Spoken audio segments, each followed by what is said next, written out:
The views and opinions expressed on this podcast are those of Kevin Jordan or his guests. These gardening tips and suggestions may work for you, as well as those from alternative sources. When using any garden products or tools, read and follow all label directions. And learn how to make your yard summer strong at bewatersmart.info.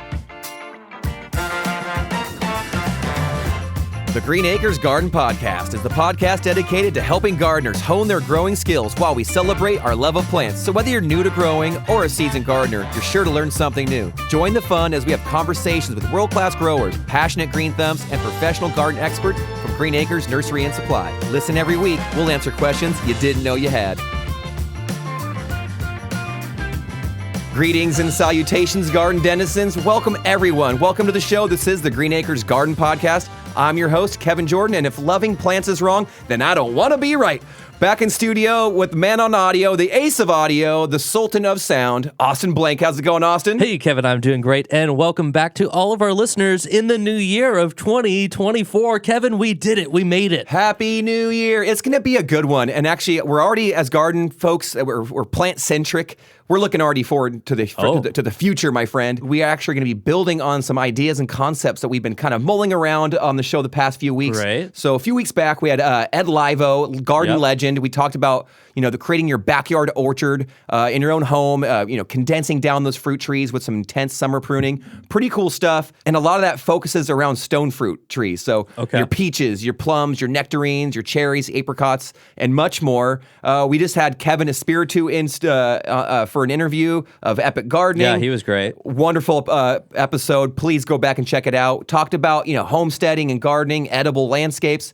And so in today's episode, it kind of builds off that in that if you want to do all the work and pick a nice sunny location, find the fruit tree of your dreams to grow, you're going to irrigate it, you're going to fertilize it, you're going to do all those things to make it successful. And actually, there's some things that we can do right now during the dormant season when that tree actually is seemingly not even growing, when they lose all their leaves and go dormant. You know what I'm talking about, right, Austin? I see it everywhere. Okay. Well, all those darn leaves are all over my sidewalk in my yard. So if you got a fruit tree that goes dormant in the winter, that is called a deciduous fruit tree. And so they lose their leaves in the winter, they grow them right back in the spring.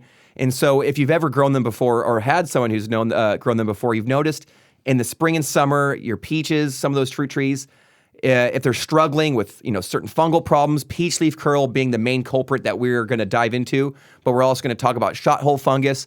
We're going to discuss the differences between hard diseases and soft diseases and much more. If you're into talk like spores and ions and endosperms, you're going to like this. It's got a whole heap of information in today's episode, but really what it's all about is doing the little things now to ensure just a massive, sweet, juicy harvest in the summertime. So let's dive into that a little bit, Kevin, right now. So you kind of think of this time of year as not a totally kind of like the sport of gardening is dead right now. You are like going after it to these trees and you're spraying, right? Isn't that your absolutely big thing? So right now in our own orchard at the school, we've been pruning our fruit trees, kind of like Ed was talking about, with bringing down those canopies, clearing out any dead, disease, dying branches, any ones that are crisscrossed or touching the ground.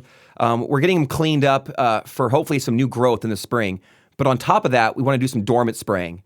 And so you can start it, and we'll bring it up with Clayton here in a bit. Mm-hmm. You can do it multiple sprayings in the winter, and what it is, it's all about spraying your fruit trees with an antifungal, liquid copper, and it'll smother out and disrupt the life cycle of the spores of the fungi that actually can cause a lot of damage to our fruit trees. So we talked about, the peach leaf curl, shot hole fungus, and there's many other diseases out there that they're bouncing around the atmosphere and around our gardens. They're unseen to the naked eye, but those spores are light and they spread can make it everywhere. Weather. And they do well in this weather, and now is the time to actually get in there, especially now that all those leaves have fallen down. Right. So there's a lot of little things, and we'll do a recap at the end because we learn a lot about the best practices. Sure. So to ensure a bountiful harvest, it's all those little things. And right now, proper pruning and dormant spraying are going to be the big factors. And getting to the source with Clayton Smith having all this knowledge, whereas he actually works for the company that makes the product that we're going to be discussing. So if you don't want peach leaf curl on your peach leaf tree, on your peach trees, this is the episode for you. Okay. If you like juicy, delicious fruit, nectarines, peaches, plums, all those ones we talked about, this is going to be a great episode for you. What if people don't know that they have it? Like, what does it look like? Peach leaf curl? Yeah. Oh man, it's like the super bad case of acne for your fruit trees. On the leaves. It's blistered, it's bubbled up, it's discolored leaves. You'll notice right away because a nice healthy peach leaf is going to be just solid green and smooth, and it'll have great edges, and it won't have all these twisted edges and bumps and lumps and blisters, and it won't be pink and red and yellow and orange. You'll know it when you type in peach leaf curl, and you will be like, ah! And I remember you saying like it really deteriorates, or it really affects the way that the tree can photosynthesize. Well, the trees eat through their leaves, as we all know, through photosynthesis, right? Is that eating, or is that? It's how they eat. Okay. It's how they make their own food. So for us to get energy, you and I, we have to go out and make a meal, consume some calories, some protein and fat and whatnot, carbohydrates. Plants, they make their own carbohydrates. They essentially take sunlight, water, and air and make simple sugar for themselves. Now they can pull nutrition from the soil, nutrients and things, your nitrogen, your phosphorus, potassium, iron, magnesium, zinc, boron, and list goes on and on, your macros, your micronutrients, but they can make their own sugar. And so when those leaves are distorted and damaged by the fungus. By the fungal, the fungus is growing on them, and it just damages those cells of the leaves a little bit on a tree. Not the end of the world. Okay. You can pull them off, get rid of them, and move on with life. But I've seen some infestations where it's like athlete's foot gone bad. What is the normal case, do you think? Is it like 10% of the leaves, or is it 50? Or I did a little test at our school a couple summers back just to be like, hey, let me see how effective is this spray. So I sprayed all of the fruit trees except for one peach tree.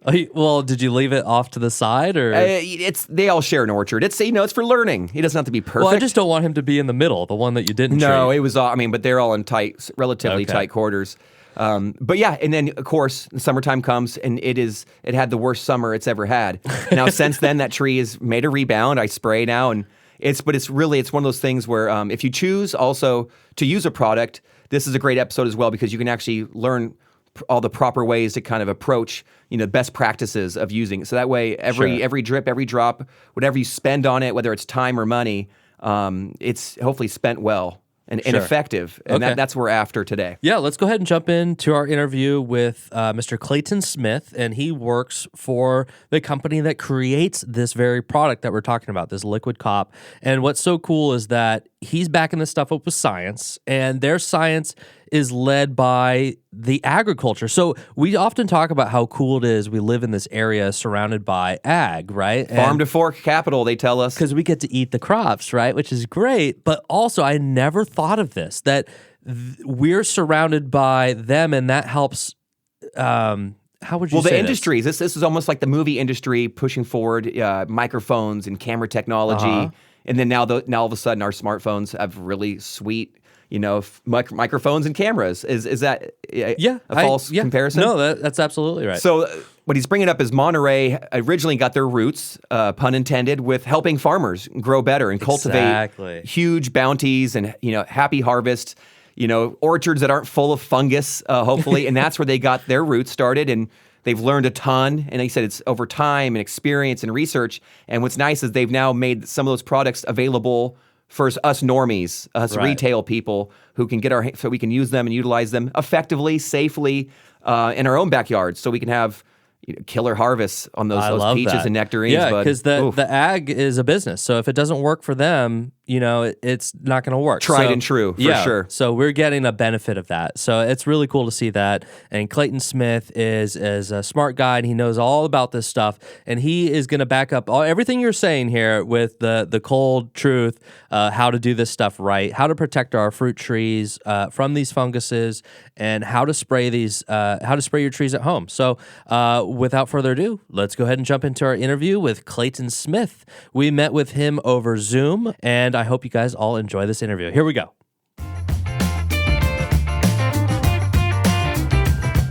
All right, I'm here with Clayton Smith, the horticulturalist, spokesperson, scientist of Monterey. How's it going there, Clayton? Good morning. Just enjoying the rain, and now that is finally coming down. All right, so Clayton, it's that time of year. The leaves are falling, the rain is coming down, but there's still a little work to be done in the garden. So, with your background at working at Monterey, I mean, tell us a little bit. Some of our listeners who maybe don't know about the company that you work for, can you give us a little short synopsis on what your company kind of stands for and what are the products that you create? So Monterey's been around since 1974. We started off from an ag industry, and that's we were making ag actives. When we looked at these actives, we go, geez, we make them for the ag industry. Why don't we bring them over to the consumer side? Because they work over there, they certainly would only work over here. And that's how we started years ago. And since then, it seems to be working out for us. We bring a lot of organics to the industry. We bring out, I think, some of the best stuff, because a lot of the other companies, they just want to bring meat, just kind of leap over that. And we bring a lot of, like I said, ag products, and a lot of them we own ourselves. And over the years, it just become bigger and broader. And we're a family-owned company, the Brandt family, which is huge on the ag side. And we act as a family, we work as a family, and I can't be more prouder working for them. And I've been with them now 10 years. I worked for another company where you were just a name in the ledger book. And I like I said, it's just really a great company to be working for. And since then, we just keep coming out with new products. We focus more on organics. And that seems to be the way the industry's been moving. And it's getting harder and harder with all the new laws and everything coming out to bring out new actives. I own the ag license for Monterey, so every year I have to look and see what's coming out in the future. What people don't realize, it takes anywhere from 7 to 10 years to bring a new active to market with all the testing we have to do. And it's really the ag industry that drives our products to consumers. Well, that's a great point. So your origin was in helping farmers, create and produce better food for us more efficiently, and now that is kind of rolled into now helping gardeners do the same thing. So I really appreciate what you guys are focused on. Yeah, because we know if it's going to work in the farms, it's going to work on your home side too as well. So peach leaf curl, for those of our listeners who maybe have had it or don't know what it is, could you kind of describe what it looks like and what it actually is and how it affects our trees? So it's a fungus that actually gets inside the leaf of the plant. It really only affects the peach family, and it's what I call a heart disease. So I wrote a couple papers last year on leaf diseases, and there are two types. There are soft diseases and there are hard diseases. And peach leaf curl is more of a hard disease, but it's very seasonal, and we have to catch it early. So the fungus gets inside the leaf, and there's different layers. There's palisade layer, spongy mesophyll, and all sorts of things, but it gets inside. And the mycelium just causes the leaf to curl up as it it deforms the leaf and attacks the leaf, and it causes colors and sends out more spores, and it just devastates the peach family. So the good news is it only affects the peach family, the stone fruits and everything. And the bad news is the family's pretty big. And but we want to get it really, really early. And we want to spray about 3 different times throughout the dormant seasons when we really want to hit it. Kill the spores, get rid of the spores before the leaves start coming out. And that's important. So it's all about prevention. Right. Am I correct? All right. So what is the best way to prevent peach leaf curl?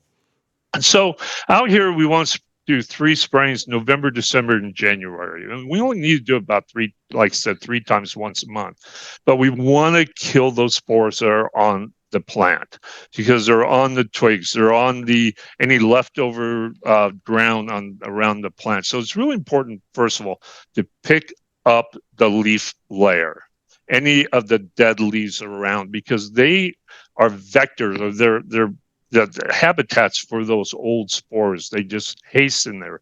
So pick up those litter layers, and then next spray those plants with a copper on there. And we use what we call a copper N, and it's the same thing that the farmers use. It's a gel. It sticks to it. There's on the market right now, there's two different types of copper. There's a copper soap and then a copper, and I got the liquid copper right here.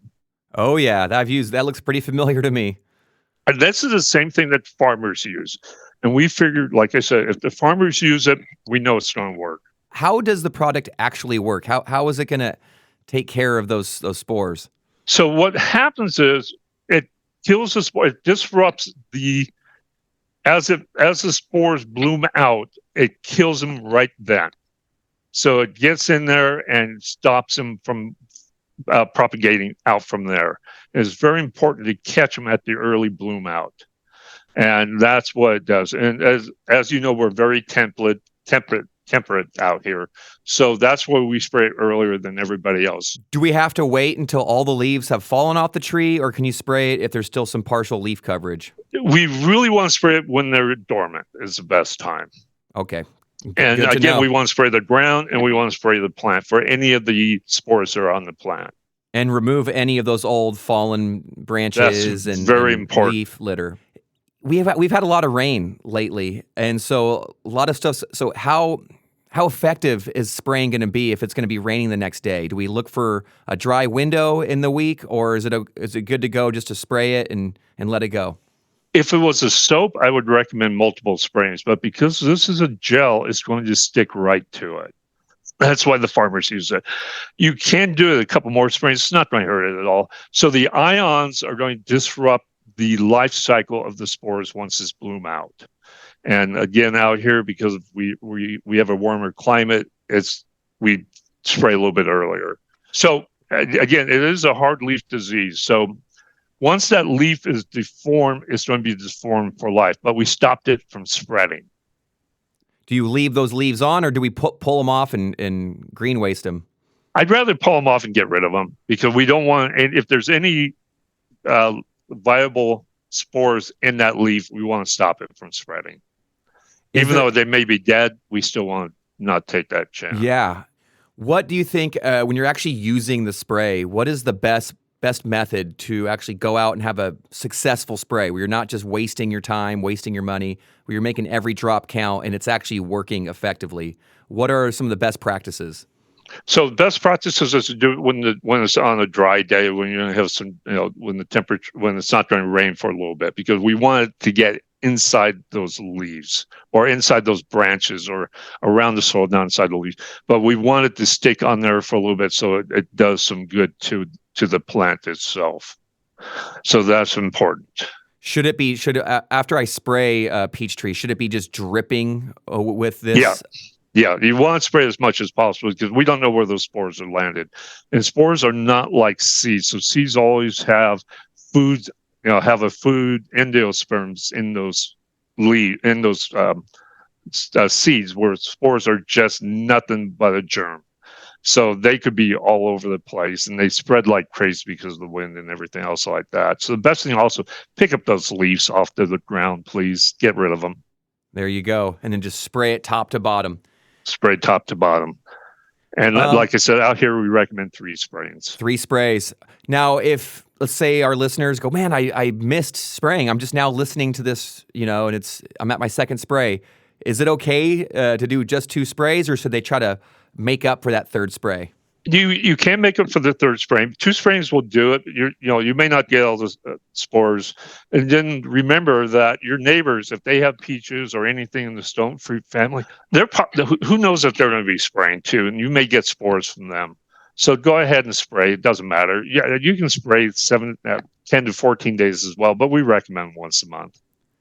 Are there any other concerns of disease that the liquid copper or any other dormant sprays can handle? I know we've talked about shot hole fungus in the past. Can you talk a little bit about what that looks like, what it is, and how we can take care of that? So peach leaf curl, the fungus is inside the leaf, and it's not going to show any out. I mean, it'll show outward how it affects it. Where shot hole is a little bit different. So shot hole will actually create the mycelium around the holes themselves. That's how the shot hole is.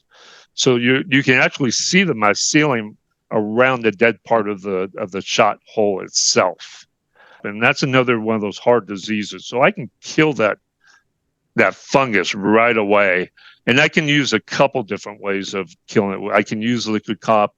We have one called microbutanol. Then we have a new one, complete disease control, which is live bacteria. And that will also stop it, but I'll have to do multiple sprays with that one. Yes, you brought up, you differentiated hard disease, soft disease. What is the difference? Okay, so a soft disease would be like your powdery mildew, your downy mildew, and even rust. Rusts are very, very strange. What's funny is they're in the Basidiomyces order, which are in the same order as mushrooms. But when you see that fuzzy red fur on the bottom of the leaves, those are rusts. And evolutionary wise, they have kind of a strange life cycle. For instance, the white pine blister rust, they have to go from a gymnosperm, a pine tree, over to a wheat, a monocot, for their life cycle to finish it up. It's just very strange. From a gymno to an angio. Yeah. Very cool. But we can spray those, get rid of them. The powdery mildew, downy, sooty mold, and rust, but those leaves will come back whole. We stop it from spreading, and you'll see nothing left of those diseases. And then we have the hard diseases, the black spots, the brown spots, the shot hole, and even anthracnoses, which are ribbon effects. We stop those diseases, but you'll still see the after effects of those diseases left there. And those are what I call hard diseases. That's good to know. Now, there's a lot of other little things out there kind of hiding unseen in our gardens and in our home orchards, and they're not always just plant diseases. Sometimes they're insects and they're eggs. So can you tell us a little bit about your experience with using horticultural oil with your dormant sprays? Can they be used together and, do 2 sprays at once to save some time? And really, and what's the purpose? So a lot of times people call me up and say, can I mix this and can I mix that? And I would tell them 95% of the time you cannot mix actives. And it really has nothing to do with the actives themselves. It has everything to do with the carriers. One could be an acid base, one could be an alkaline base, and therefore they won't like talking to each other. One could be an oil base, one could be a water base, and they'll just separate and not talk to each other. But in this case, we use the horticulture oil, and we can mix that with a liquid cop because they will both work with each other. Sure. So our horticulture oils are going after the insects. It works as a suffocant. There are different modes on how we kill insect, whether it kills them by suffocants, whether they kill them by cholinesterase inhibitor, they stop the nerves from talking to each other. There's all different ways of killing them, but this is the way they kill them, by suffocating. So insects breathe by pores on the side of their bodies, and this just plugs the pores. So it kills them that way. And it really works really good on the aphid family, the Homopteras, the aphids, Wi-Fi, mealybugs, scales. And that's the reason why we can mix these two together, because they're both oil-based. They're going to suffocate the insects, and you're going to kill the spores of the fungus at the same time. Is there a better time of the day to spray, or does it not even matter? Okay, it does matter. So, for instance, I like spraying towards the evening time, because you have UVs that will work against a lot of the actives that will tear them apart, especially insecticides more than anything else. So, for instance, if you're using especially organics for like BT, for instance, if it's hot during the day, the BT would be ripped apart sooner than later. So I prefer using towards the evening time. Let them do its job during the night. Let it kill the insect. Let it start working on the diseases. And then come morning, it has a chance to soak into your anything you're going after. So I always like to do it in the evening time. So I'm also curious why you always hear, follow the labeling, follow the directions. How crucial, how important is that for something like Liquid Cop or any of your other products?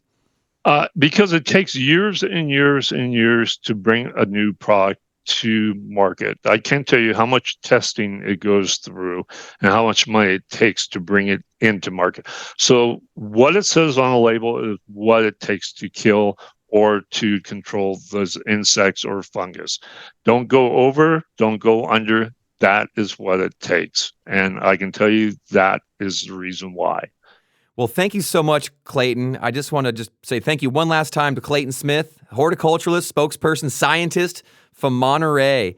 Thanks for laying down some knowledge. Hey, it's dormant season, folks. Get outside, start spraying. Yeah, thank you for having me. It's been a joy and a pleasure being here. Thank you once again, Clayton.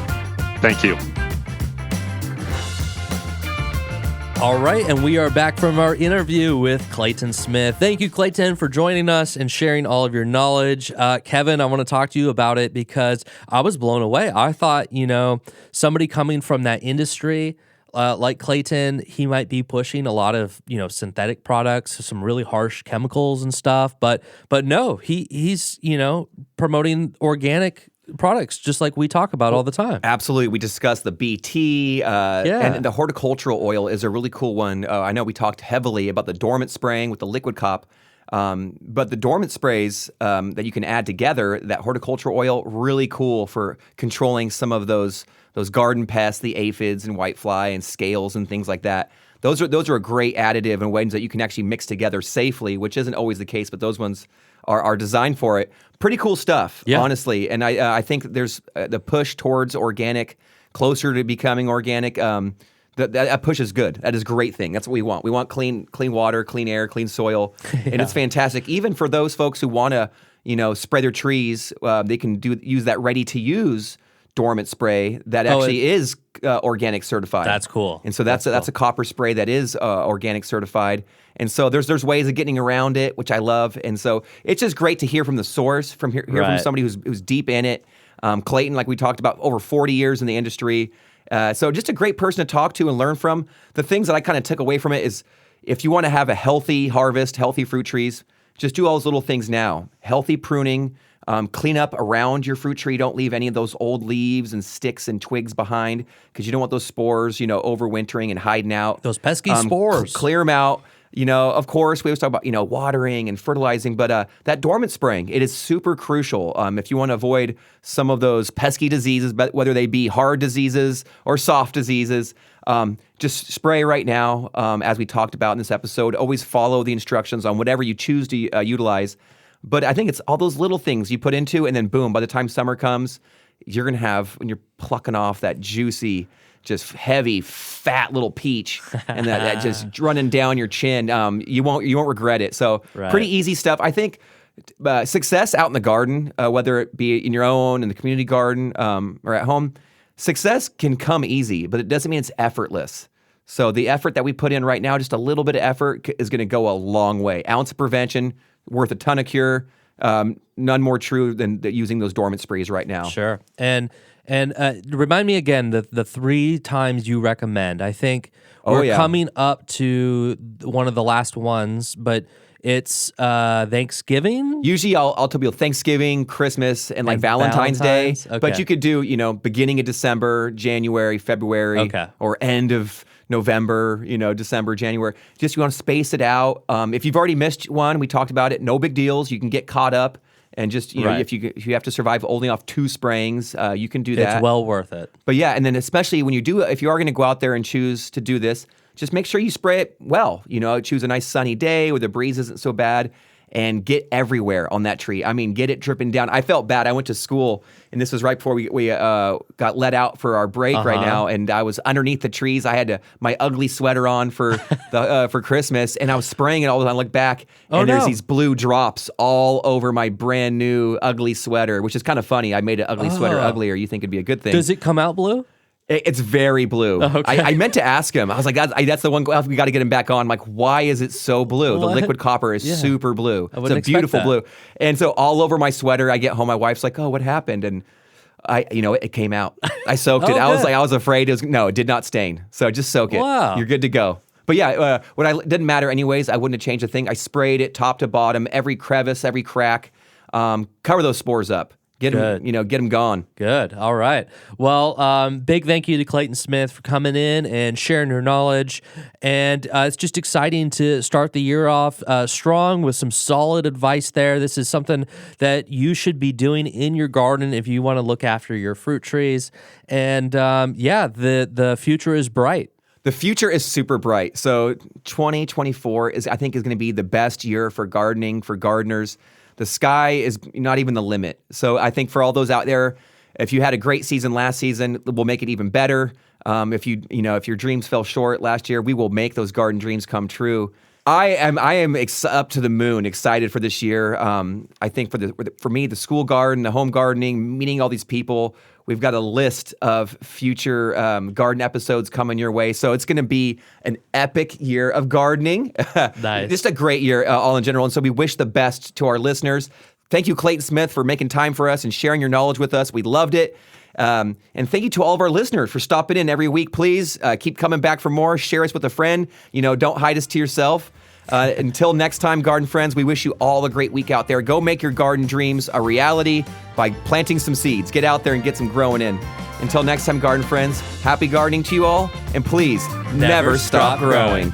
We'll see you next time.